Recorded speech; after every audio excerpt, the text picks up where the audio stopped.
Hello everybody, this is Shane with Shane's Books and Review, and I hope that you are having a wonderful day today. As previously mentioned, this might be slightly future Shane, and slightly in the past Shane doesn't know about what I'm doing. What he doesn't realize is the video that he's making right now, in the past, is really long. So I've split the first one up more than what I thought I would. And today we are still talking about The Return of Sherlock Holmes, wrote by Sir Arthur Conan Doyle. So let's get back to slightly in the past me. And the fifth one will be The Adventure of the Priory School. Oh. Well. Okay, well, let's continue anyway. The next story will be The Adventure of Black Peter. Oh, come on, man. And this story, does it have a bunch of back and forth? It does. And it's good. It's a good read. Personally, I didn't much like it, but that doesn't mean it wasn't good. It is, and I highly encourage anybody to read it that is into Sherlock. It's really good accounting. Sherlock and Watson get visited. Wahaha. Yeah, we're still skipping all that. By Dr. Thornycroft Huxtable, which is the founder and principal of a preparatory school called the Priory School, which is located in northern England. He wants Watson and Sherlock to come back with him to Mackleton to investigate the disappearance of one of his pupils, a 10-year-old Lord Saltire, which is the son of the very prominent and rich Duke of Holdernesse. Huxtable gets into a story and explains that the young kid has disappeared with his bicycle, but not only his bicycle, also with his German master, Heidegger. Upon arriving in the north, he discloses to Sherlock that he doesn't think that the estranged wife really has anything to do with the disappearance of the 10-year-old, because there's not been a ransom note. Sherlock asks some very pointed questions about the road where the boy disappeared, and deduces that there's no way he could have been kidnapped from that road at that time, as it would have been impossible for it to not be seen. Suggests that instead of being kidnapped there, perhaps they, while going cross-country, which was confirmed by the police that found the boy's school cap in the possession of some gypsies, which the gypsies swear they found it on the moor. However, the police locked them up anyway. And so the hunt begins. Holmes and Watson start looking for clues. They do indeed find a bicycle track, but it's not the German master's. But one of the tires does have a patch on it, and anything that really could have been looked at or observed or inspected has pretty well been obscured by all these cow tracks. Now eventually they do find the German master's bicycle tracks, and then his bike is found, and then he is found quite dead. And shortly after finding Heidegger and his unfortunate demise, make their way to the Fighting Cock Inn, where they meet up with the innkeeper, Reuben. And Reuben is quite surprised to hear that Sherlock wants to go to the Duke's house and tell him about his son. Now, while eating lunch, Sherlock is ruminating upon what they had just seen and realizes that they saw all kinds of cow tracks, but no cows. And then Sherlock asks Watson, did you notice something funny about those tracks, that some of them were in sets of 2s and some of them were in sets of 4s, almost as if they were galloping like a horse instead of meandering like a cow? And Watson affirms, no, I did not catch that, but you must be quite the man to observe such a thing. Before departing, Sherlock and Watson sneak outside and go to the stable of Reuben and find that there is, in fact, horses that have recently been reshoed. But the odd thing is, the shoes aren't new, they're old, but there's new nails holding the shoes on the hoofs, which leads them to go to the smithy. And once there and they start making inquiries about this, Reuben gets very upset, very belligerent, and asks them to leave immediately. Sherlock and Watson decide that they will abide by the wishes of Reuben and start to leave. But lo and behold, here comes 2 cyclists down the lane, and they duck into some bushes real quick and hide. After they pass, they find that one of the tire tracks matches the tracks that they found over by the murdered German master, Heidegger. And so the plot thickens. The very next morning, they go to Holdernesse Hall, where they find the Duke is not doing well at all. Well, Sherlock does his thing and gets past the person blocking their path to get to the Duke. He makes some blundering mistakes. Dukes are aristocratic.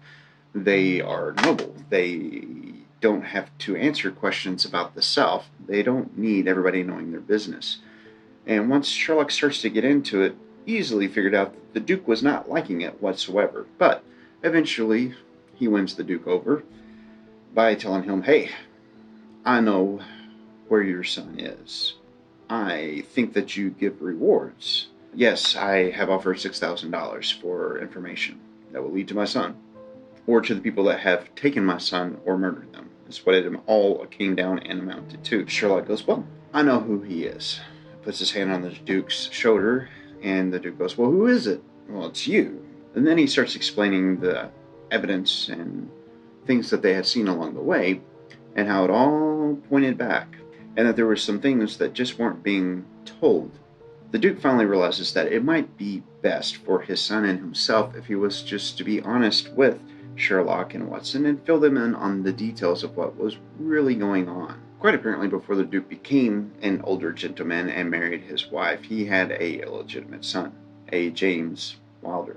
And I believe that the Duke had tried to do everything he could for him, gave him a good education, and tried to take care of him, and even ended up taking him in. But James was not happy with his situation in life, and decided that he was going to kidnap the 10-year-old Lord Saltaire to demand ransom. And that ransom was for the Duke to change his will. Because of the Duke's privacy and feel of the need of privacy, that James was sure that his own father wouldn't call the police on him, simply to keep their names out of the papers and to avoid the scandal and to keep themselves above the rest. Wilder had hired a person by the name of Haynes to do the actual kidnapping because he was afraid he himself would be recognized. And Haynes had fled, and that was when the plot started to unravel. Apparently things had gone quite wrong, as was discussed by Sherlock and Watson when they were searching for clues for the young boy on their way to the Fighting Cock Inn. But here's how they had gone wrong. Instead of taking the young boy and holding him for ransom for the Duke's will to be changed, the German master ended up pursuing Hayes, and Hayes ended up killing the German master Heiger. Upon finding out that that's what had happened from Hayes, James Wilder, the illegitimate son, confessed everything to his father, the Duke. And now another scandal and plot is introduced. The Duke was so worried about his public reputation that he did agree to let his younger son stay at the Fighting Cock Inn for another 3 days so that Hayes would be able to escape justice and escape the area so it would stay a mystery. And this is where a little bit of bartering happens in between Sherlock and the Duke, because the Duke is worried about his sons and he doesn't really want anything to happen to him. Yes, it was an ill-conceived plot on James's part to do what he was doing. And it had caused a lot of problems internally for him and his wife. She knew the heart of James and that it was bad. And she didn't like him being around and knew that he would bring nothing but conflict. So she became estranged, as mentioned previously, to get away from that and had moved away. So Sherlock makes a bargain with the Duke of, look, I understand what you're getting at, but things need to happen here, buddy. You need to get rid of this guy. You need to make amends with your wife. And you need to look after your family in a better way. That is a big paraphrase, huge paraphrase. And there's a lot of dialogue in this story that really makes this story rise to the top. Like I said, I might not have liked it so much, but I respect it in a big way because the writing was on par. The dialogue was excellent, as is usual the case, and it all wraps up very nice and very neat into a tight bundle at the end of the story. The Duke does agree with Sherlock that, yeah, okay, James is already gone. He's out of here. I have already got a hold of my wife, and she is scheduled to be back here. And so very sorry, but, can we really not have James arrested? And then they have this little morality conversation about, yes, it was James that made the plot, and he was responsible because he hired Hayes to do the kidnapping, and Hayes is the one that killed the German master, Hedger, that was trying to save his younger son. But it was still James's idea, and he's still the one that is the mastermind and the culprit, and the one that caused the death of the German master Hedger to begin with. Sherlock agrees to let the law be what it is, and for Hayes to be the only one that ends up being charged with murder. And everything, like I said, wraps up into a nice, neat little bundle. Do I think that they went light on James? Yes, I do. I think that he should have been just as responsible on a moral level and a legal level, because it was his idea and his pursuance of that idea and his execution of that idea that caused the death of an individual. But that's my opinion. And that wraps up the adventure of the Priory Skull. The next story will be The Adventure of Black Peter. The story opens in a very unique fashion. Sherlock Holmes has gone to a place, and that place is a butcher's shop. And in that butcher's shop, he has spent the entire morning stabbing a pig with a harpoon. Watson starts his day and starts eating his breakfast, but notices that Sherlock has been out already and is just coming in as he's starting his breakfast. We find out very quickly what Sherlock was up to, as he makes a comment about breakfast being best after exercise. The whole reason why he was stabbing this pig is because he had heard about a case and was curious about the amount of strength it would take for an individual to take a harpoon and stab somebody not only through the chest, but then to stick them to a wall. It sounds rather barbaric. Most people wouldn't do that, but then again, most people are severely removed from where their food comes from and has no idea of what really happens there. That's another discussion. So back to the book. There's a young policeman by the name of Stanley Hopkins, who does indeed admire Holmes, and I think Holmes has took an interest in him before and offered help. The victim in this murder is Peter Carey, and Peter Carey, he's not really a good guy. His wife and his daughter are somewhat estranged in a way. They live on the same property, but Peter has a cabin that he keeps a fair distance away from their house. And the whole reason why is because whenever he is not drunk, he's not necessarily nice. Whenever he gets kind of drunk, he's super mean. And whenever he's really drunk, he's just someone that is a abhorrent human. I start digging around the clues and find all kinds of nifty little thises and that's. And those thises and that's include all kinds of oddities. The first one that stuck with me was that when the daughter heard him screaming at 2 p.m, that they didn't even check on him. And in fact, her and her mother didn't check on him until I think it was that evening or the next day. Only because whenever Peter gets drunk, then he likes to holler and scream, and jump up and down, and throw tantrums. And what is the profession of Peter? Well, he's a old school whaler, a sea dog, as it were, a captain of the Sea Unicorn. And Peter takes his love of the sea so far as to actually decorate his small cabin in the way that a crew cabin or captain's cabin would be decorated inside of a ship. Another oddity found at the scene was a tobacco pouch made of whale skin that had the initials PC on it. But indeed, there was a small amount of tobacco. I believe that there was a small amount of tobacco that was in there, and they made comments about how odd it was for somebody that smoked rarely to not even have tobacco to offer to their friends. I believe that's the way that went. And then there was the eyewitness. Oh, yes, a stonemason by the name of Slatley. And what he saw was just a silhouette from the window close to the time when things happened.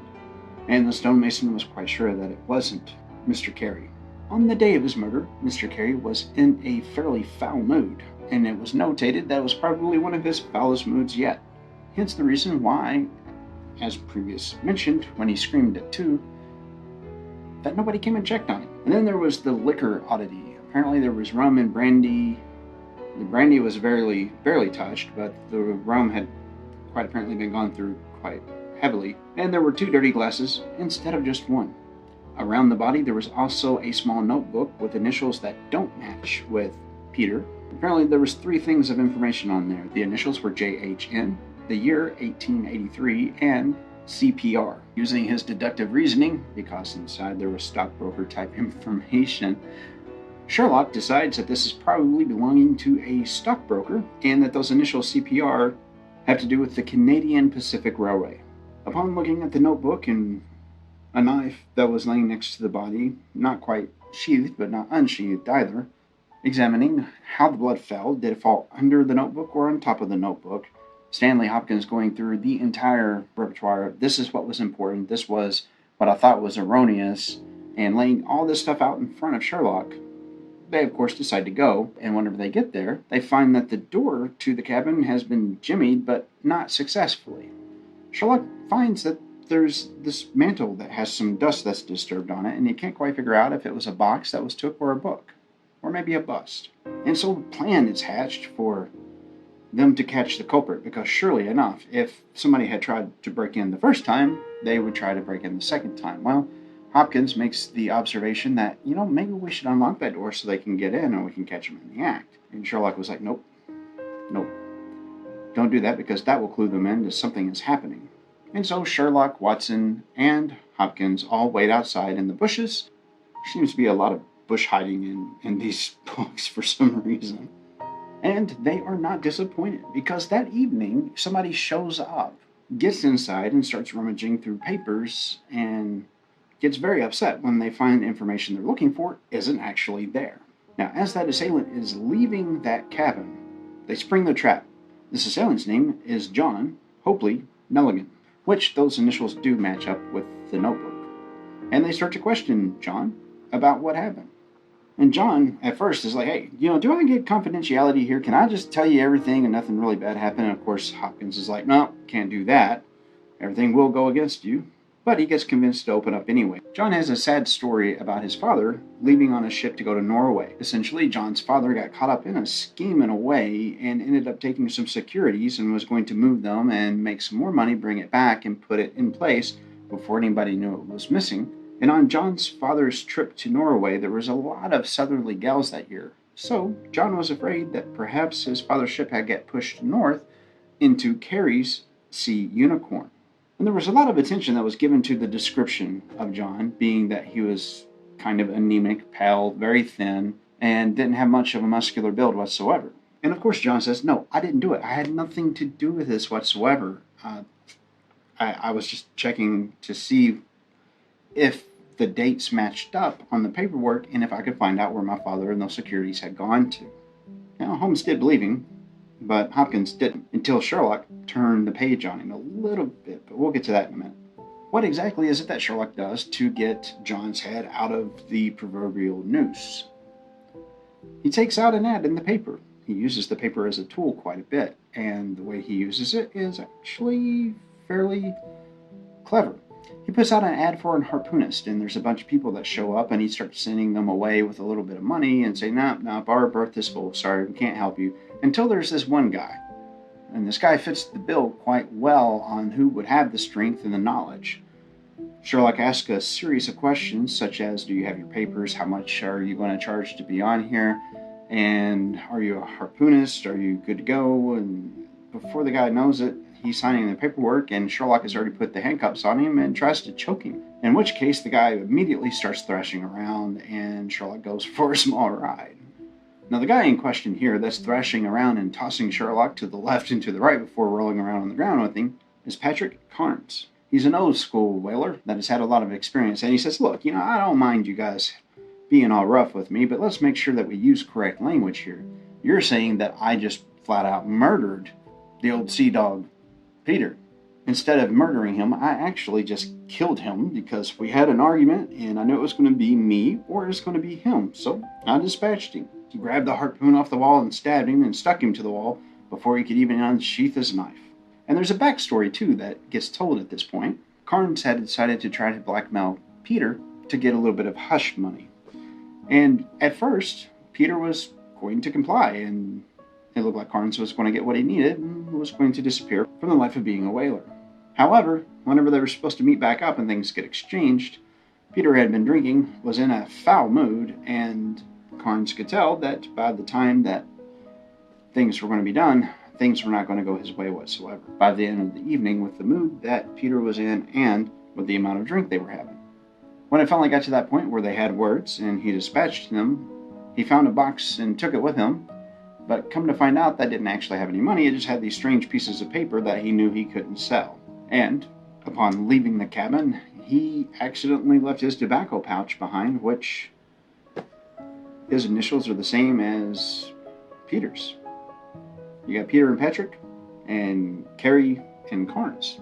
Now, at the end of the book, Sherlock's ego gets stroked a little bit by Officer Stanley Hopkins, which says, I should have remembered. I'm just the guy, and you are the God amongst men. You are the one that is the teacher, and I'm the student, and woe is me for getting that backwards. My apologies. And Sherlock just points out the obvious. Look, I didn't get the clues in the same way that you did. I just heard about somebody being stuck to a wall with a harpoon, So I went and checked out to see how much strength that would actually take.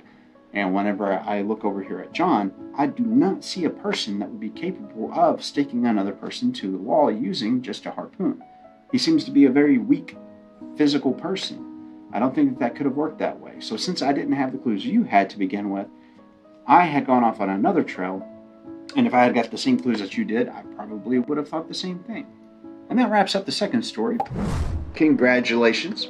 Thank you so much for watching. If you have made it this far, you are beyond awesome, you are beyond mortal, you are incredible. Thank you.